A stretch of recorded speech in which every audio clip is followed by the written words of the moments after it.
বানাচ্ছি দেখো কি বোরহানি, একবারে বাবুর্চি স্টাইল এবং বাবুর্চিদের থেকেও ভালো হয়। চিনি, গোলমরিচ, কাঁচামরিচ, ধনিয়া পাতা, পুদিনা পাতা, ভাজা জিরা, সাদা লবণ এবং কি জানো বিট লবণ সবকিছু দিয়ে দিলাম এখানে।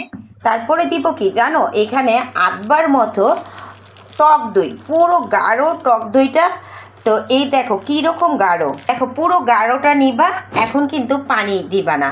কী করবো, এখানে আধা কেজি দুধ আমি শুকিয়ে একবার মতো করে নিয়েছি, সর দুধ।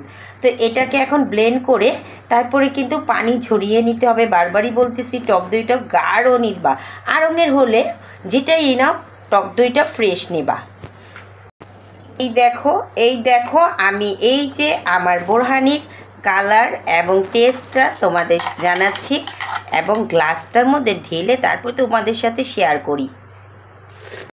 দেখো আমার বোরহানিটা এবং হোটেল থেকে ভীষণ ভালো হয়েছে, কালারটাই দেখো। খুবই মজা। এরকম ঘরে বোরহানি বানালে খুবই সহজে বানিয়ে নিতে পারো এবং পরিবেশন করতে পারো। কেমন হলো অবশ্যই জানিও।